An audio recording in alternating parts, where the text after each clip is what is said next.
শঙ্খ ফু দিলেই কি সত্যিই নেগেটিভ এনার্জি নষ্ট হয়ে যায়? এই প্রশ্নটা বহু দিন ধরে মানুষ করে আসছে।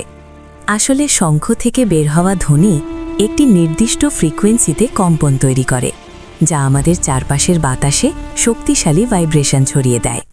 বৈজ্ঞানিক গবেষণায় দেখা গেছে এই ধরনের সাউন্ড ভাইব্রেশন বাতাসে থাকা কিছু ক্ষতিকর ব্যাকটেরিয়া ও সূক্ষ্ম জীবাণুর কার্যক্ষমতা দুর্বল করতে পারে।